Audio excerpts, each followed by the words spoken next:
Assalamualaikum warahmatullahi wabarakatuh. Halo, perkenalkan nama saya Miradlah Humaira, NIM 210701501072 dari kelas K. Saya merupakan mahasiswi Fakultas Psikologi Universitas Negeri Makassar.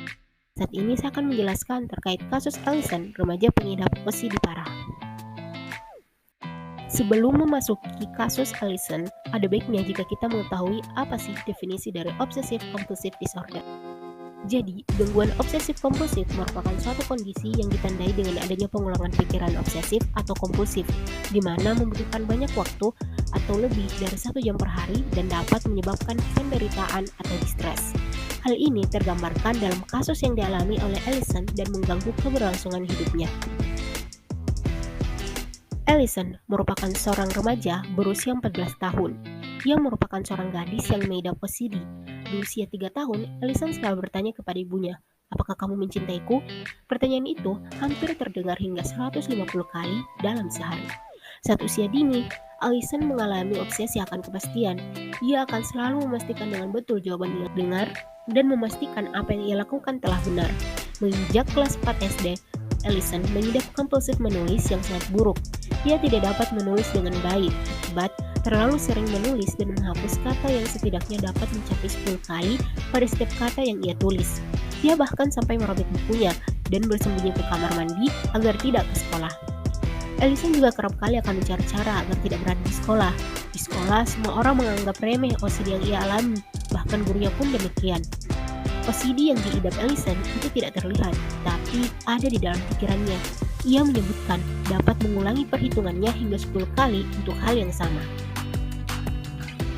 Saat ini, Alison sudah berusia 14 tahun, namun masih mengidap OCD. Ketika seseorang yang gagal dalam ujiannya dapat bertindak biasa saja, Alison justru merasa harus berada di sekolah khusus, di mana terdapat guru yang dapat membantunya 24 jam.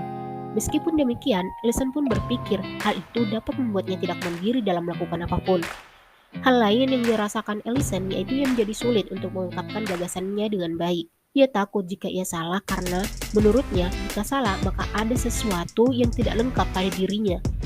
Saat dia bercermin dan mulai mengunci rambutnya, saat itulah OCD-nya memuncak dan membuatnya sangat ketakutan. Alison dapat menghabiskan waktu hingga 3 jam untuk merapikan kuncirannya. OCD yang dialami Alison tidak dapat diprediksi kedatangannya.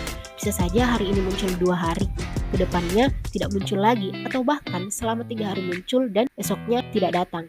Yang dapat dilakukan Alison hanya bersiap melawannya jika OCD-nya kambuh. Saat ini, Alison dalam proses pengobatan untuk meringankan gejala OCD yang ia alami. Dari kasus Alison, maka kita dapat merangkum simptom-simptom yang muncul pada kasus tersebut. Berdasarkan Maslim 2019, gejala-gejala obsesif haruslah mencakup 4 hal berikut ini. Yang pertama, harus disadari sebagai pikiran atau impuls diri sendiri. Alison menyadari perilaku yang ia lakukan merupakan hal yang tidak umum dilakukan oleh orang banyak. Kedua, setidaknya ada satu pikiran yang tidak berhasil dilawan, meskipun ada lainnya yang tidak lagi dilawan oleh penderita. Alison, meskipun mengetahui hal yang ia lakukan merupakan hal yang tidak wajar, namun ia merasa harus tetap untuk melakukan perbuatan tersebut. Ketiga, pikiran untuk melakukan hal tersebut bukan untuk kepuasan atau kesenangan semata. Alison, ketika OCD-nya muncul, yang ia rasakan adalah ketakutan berlebih dan dapat memicu munculnya stres.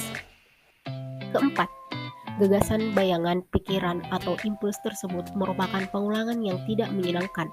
Setiap perilaku kompulsif yang muncul, Alison kerap kali akan merasa cemas hingga berujung stres. Dari kasus Alison, maka kategori gangguan yang dapat kita lekatkan, yang pertama, keraguan patologis, dan yang kedua, predominan pikiran obsesif. Pada kasus Alison, pola OCD yang cenderung menonjol pada kasusnya yaitu keraguan patologis. Keraguan patologis merupakan sebuah obsesi yang biasanya diikuti oleh kompulsi pemeriksaan berulang. Mereka akan berpikir dan selalu merasa bersalah tentang melupakan sesuatu atau melakukan sesuatu.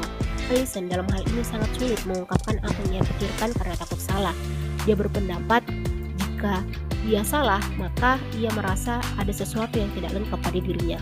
Dalam penggolongan OCD berdasarkan buku saku diagnosis gangguan jiwa rujukan ringkas dari PPD Gaji 3 DSM 5 ICD 11, Alison memiliki kecenderungan OCD predominan pikiran obsesif atau pengulangan dengan kode F42.0.